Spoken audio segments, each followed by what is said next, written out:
కోడలు చాలా అలసిపోతుందిరా. తను సరిగ్గా తినటం లేదు, నిద్రపోవటం లేదు. కొన్ని రోజులు తనకి మనం రెస్ట్ ఇవ్వాలి యష్. తనని గమనిస్తూ ఉండు.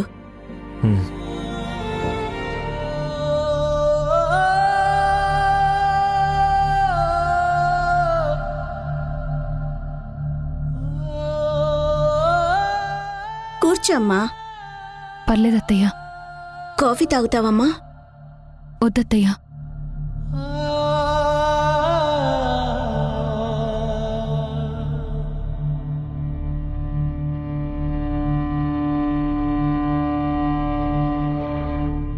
సింధు, నువ్వు 2 రోజులు ఇంట్లోనే ఉండి పూర్తిగా రెస్ట్ తీసుకో. తర్వాత మన ఇన్వెస్టర్స్తో మీటింగ్ పెడదాం.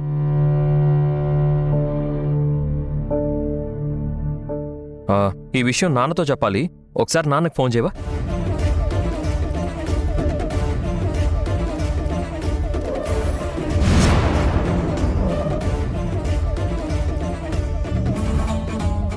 ఏం ఆలోచిస్తున్నావు సింధు?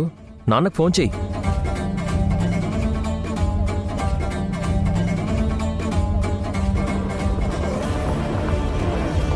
ఫోన్ చేయమంటే ఆలోచిస్తున్నావు ఏంటి? నాన్న నీతోనే కదా మాట్లాడింది. ఒకసారి నీకు ఫోన్ చేయి.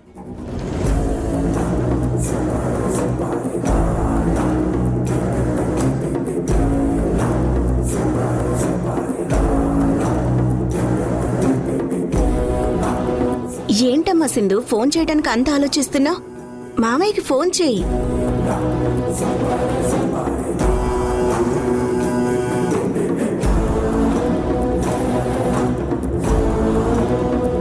ఏంటి అంత తటపటాయిస్తున్నావు? ఫోన్ చేయి చంద్రకి.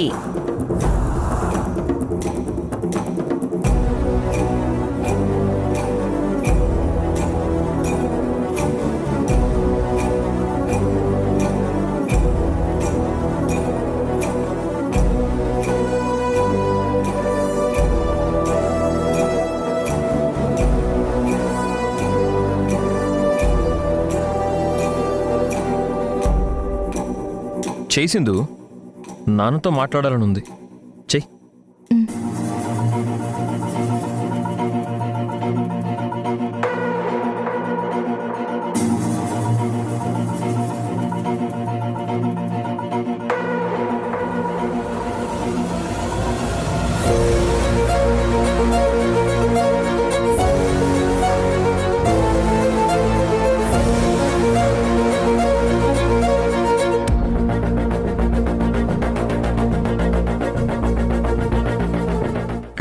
ఫోన్ కలవలేదా యష్?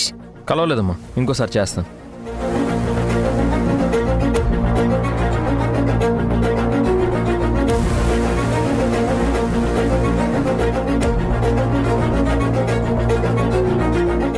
అమ్మా సింధు, ఏం చేస్తున్నావు? నాన్న, నేను యష్ని నాన్న.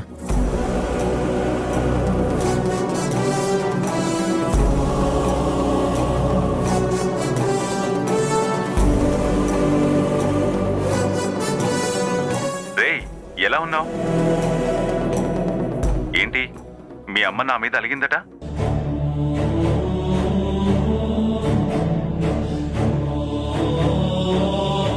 మరి నువ్వు చెప్పకుండా వెళ్తే అలగదా? అయినా ఇంతకుముందు ఎప్పుడు నువ్వు అసలు ఇలా చేయలేదు నాన్న.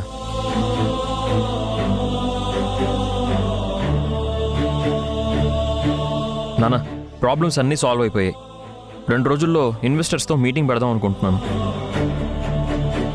ప్రాజెక్ట్ సేఫ్ అని, అందరూ అనుకున్న దానికంటే ముందే ఇల్లు కట్టించిస్తామని ఈరోజు అనౌన్స్ చేస్తాం. మంచి ఆలోచనరా. వాళ్ళకి మన మీద నమ్మకం వస్తుంది.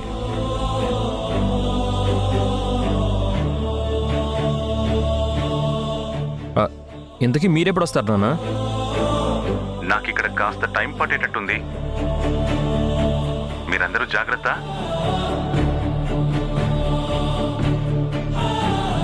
నాన్న, అమ్మకిస్తున్నాను, మాట్లాడు. ఎంత ప్రయత్నించినా మీ నాన్న ఇక్కడికి వచ్చే వరకు నేను మాట్లాడనని చెప్పరా అసలా? నాన్న, విన్నావు కదా, నువ్వు త్వరగా వచ్చాయి నాన్న.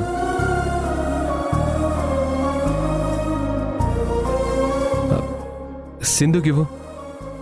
సరే నాన్న. ఇదిగో సింధు, ఇదిగో.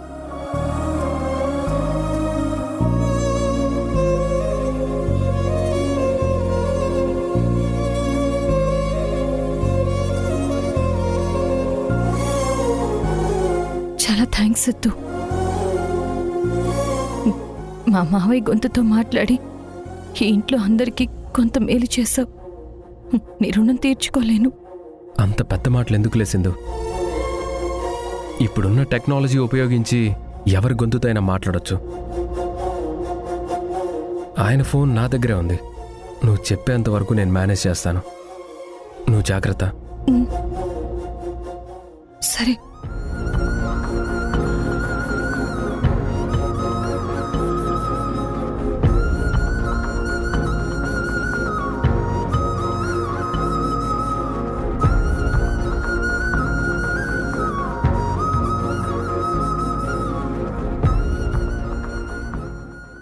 సార్, దీని మీద సంతకం పెట్టండి. అలాగే అండి.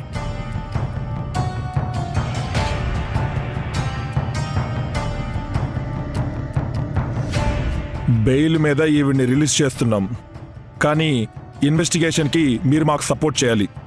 తనని ఎప్పుడు పిలిచినా స్టేషన్కి తీసుకురావాలి. Okay sir. వెళ్ళండి.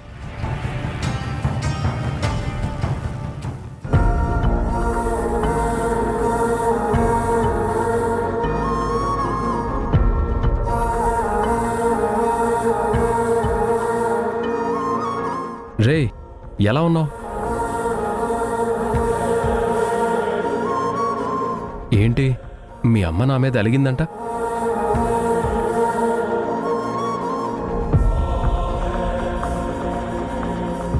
ఇప్పటికైనా ఏం జరిగిందో చెప్పవే. నాకు మొదటి నుంచి అనుమానంగానే ఉంది సింధు. నువ్వేదో దాస్తున్నావని నా మనసు చెప్తూనే ఉంది. అసలు ఏం జరిగింది? నా కొడుకు చంద్ర ఎక్కడున్నాడు? ఎవరో చంద్ర గొంతుతో ఎందుకు మాట్లాడుతున్నారు?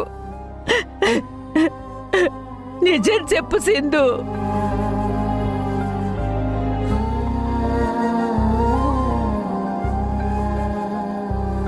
సింధు, చెప్పవే. అడుగుతున్నాను కదా, చెప్పవే. అసలు ఏం జరిగింది? భాగ్యం,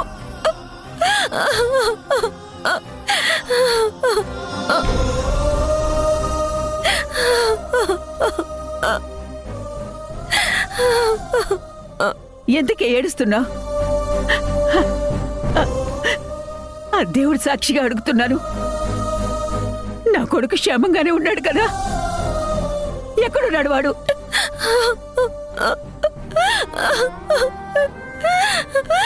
అయ్యో, ఏమైందే?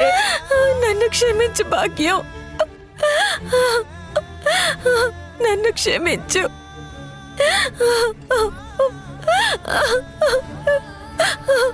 మావయ్య, మావయ్య ఇక మనకి లేరు భాగ్యం.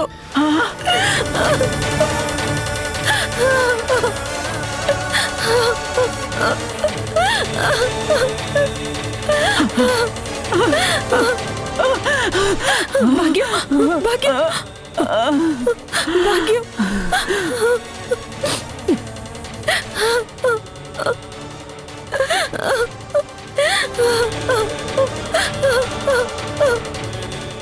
అయ్యో భాగ్యం,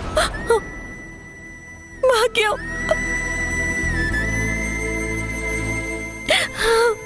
మీ అందరికీ మావయ్య చివరి చూపు కూడా నాకనివ్వలేని దౌర్భాగ్య స్థితి నాది.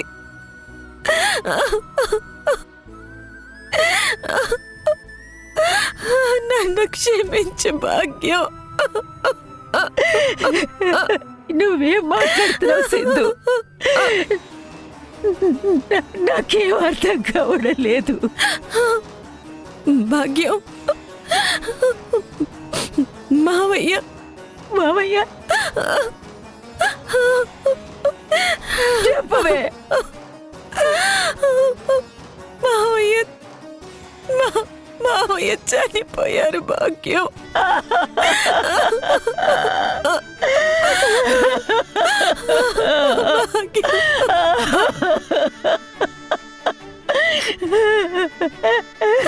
నాకు చచ్చిపోవడం ఏంటి? ఏం మాట్లాడు మాట్లాడుతున్నావు సింధు? నా కొడుకు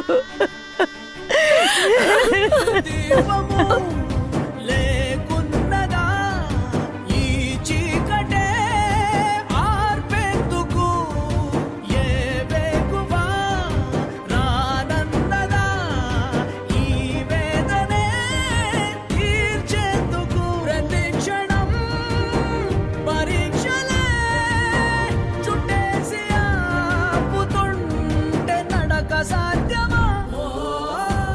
ఆవేశంలో యష్ మావయ్యని కాల్ చేశారు.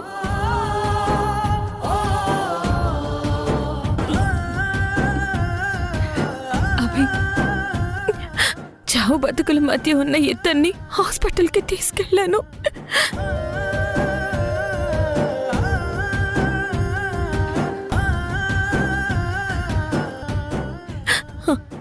అక్కడ యష్ కోలుకున్నాడు, కానీ మావయ్య చనిపోయారు.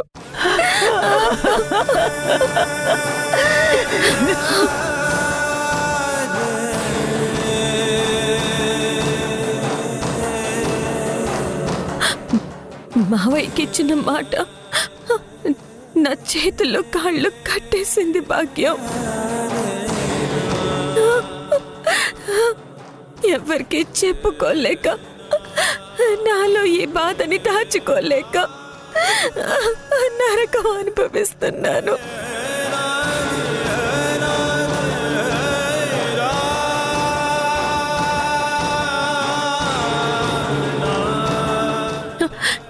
ఈ నిజం తెలిస్తే అత్తయ్య బ్రతకరు, ఈ యష్ మనకి దక్కడు. నన్నేం చేయమంటావు భాగ్యం?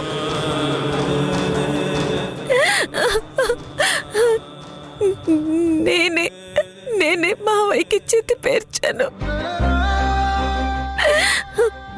ఇదిగో ఈ చేతులతో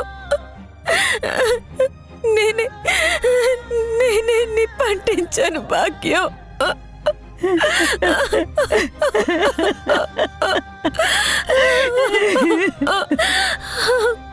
తప్పైపోయింది భాగ్యం.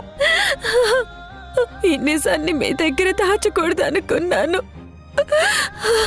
కానీ భాగ్యం వద్దు తల్లి, ఇక చాలు. ఈ నిజాన్ని నీ గుండెలోనే పెట్టుకుని పాతి పెట్టేసేయ్.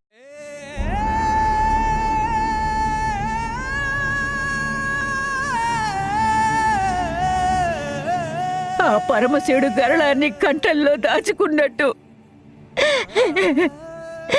ఈ విషాదాన్ని నీ గుండెల్లోనే దాచుకోమ్మా. భాగ్యం, ఈ నిజం బయటపడితే తన తండ్రి తన చేతుల మీదే చనిపోయాడన్న బాధతో యష్ తన ప్రాణాలు తీసుకుంటాడు.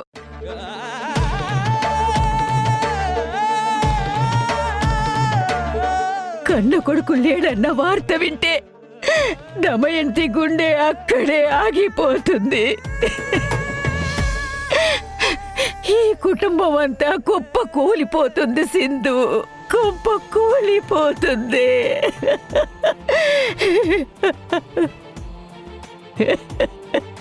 అయ్యో భాగ్యం,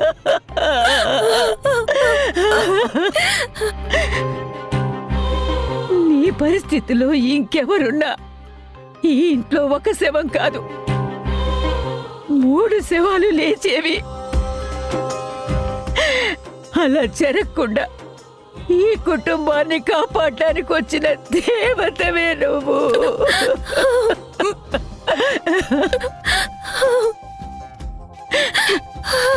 చనిపోతూ నా కొడుకు తీసుకున్న మాట నువ్వు బ్రతుకున్నంత కాలం నిలబెట్టుకోవాల్సిందో, నిలబెట్టుకోవాలి.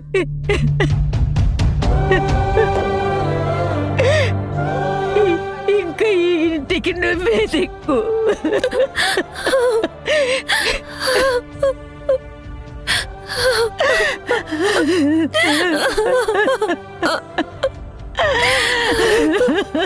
అయ్యో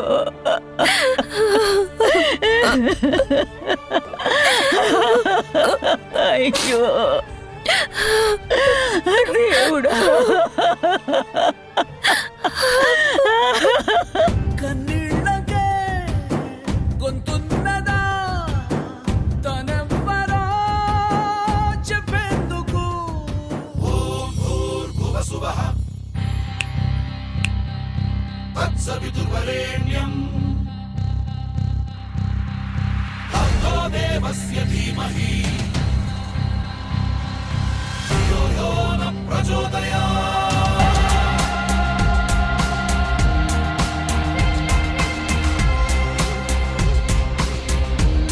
మీ అమ్మ పెద్ద మేధావిలాగా ఫీల్ అవుతుంది.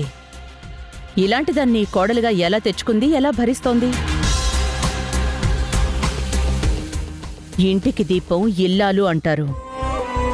దీపంలాగా వెలుగు పంచేది నా సింధు అయితే ఇదా నిప్పుతో ఆ ఇంటినే తగలబెట్టేస్తుంది. నీ మొదటి భార్య బంగారంరా. దాంతో కాపురం చేశాక దేని మొహం ఎలా చూడాలనిపించిందిరా నీకు? ఇక నేనొచ్చాను కదా, ఒక్కొక్కళ్ళ లెక్కలు తేలుస్తా.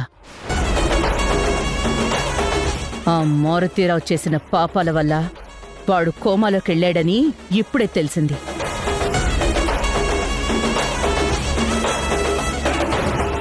ఏదో ఒకరోజు నువ్వు కోమాలోకి వెళ్తావు. తేజ, దీని సంగతి తేల్చి నీలో మగాణ్ణి మళ్ళీ బయటికి తీసుకురా. లేదంటే నీకు తెలియకుండానే అది నీ చేతికి గాజులు తొడిగించి లోపల కూర్చోబెడుతుంది.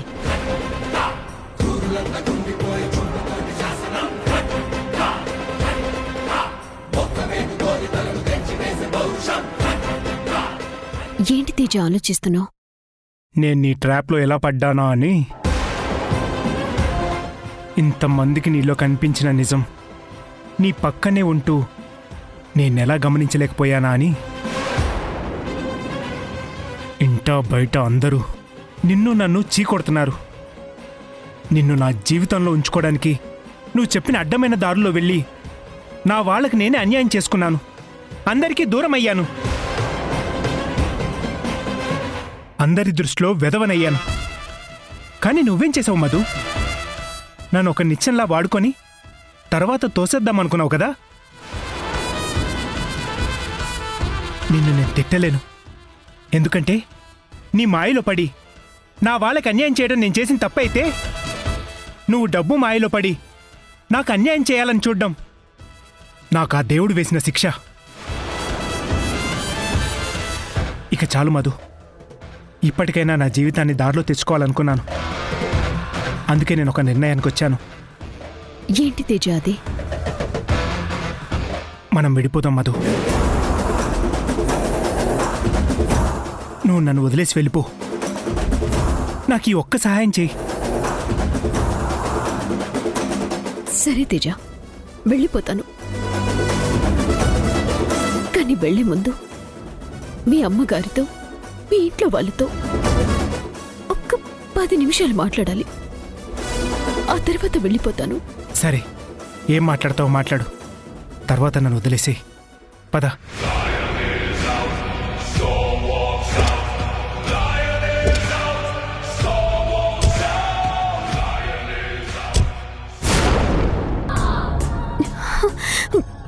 తేజ, తేజ, అమ్మా! అమ్మా!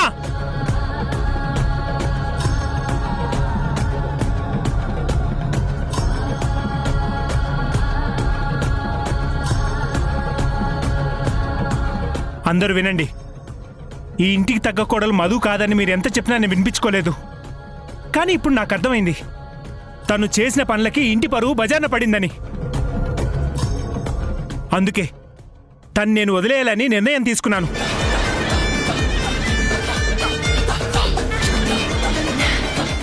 నేను మధుకి విడాకులు ఇస్తున్నాను.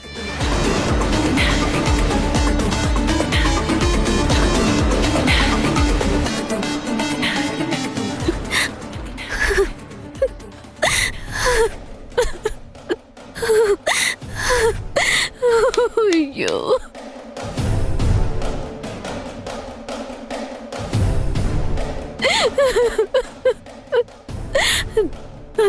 నేను ఓడిపోయాను అత్తయ్య, నేను ఓడిపోయాను,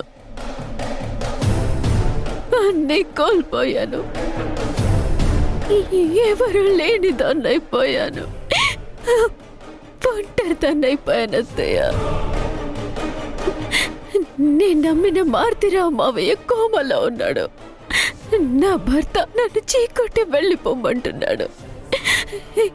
ఎక్కడికి వెళ్ళాలో కూడా అర్థం కావడం లేదు.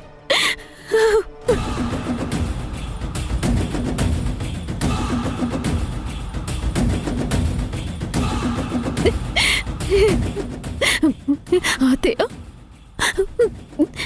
ఇప్పుడు తెలిసింది అత్తయ్య, కుటుంబం అంటే ఇల్లు కాదు, అది మనకి నీడ అని. కూడబెట్టుకోవాల్సినవి ఆస్తులు కాదు, కష్టంలో భుజం మీద చెయ్యి వేసే మనిషి అని. నా తప్పులు నాకు అర్థమయ్యాయి. ఈ ఇంటికి నేనేమీ చేయలేదు. ఆయన తేజ నేను అరెస్ట్ అయినప్పుడు బయటికి తీసుకొచ్చాడు. నేనున్నంత కాలం మీ ఎవ్వరి మనసులో స్థానం సంపాదించుకోలేకపోయాను. కనీసం వెళ్లే ముందైనా ఈ ఇంటి కోసం ఒక పని చేయాలనుకుంటున్నాను.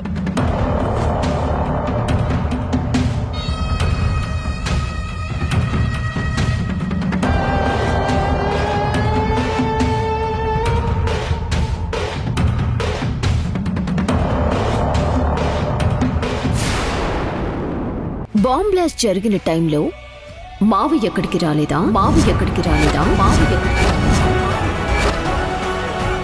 యష్ తన రివాల్వర్ తో షూట్ చేయటం క్లియర్ గా వినిపించింది.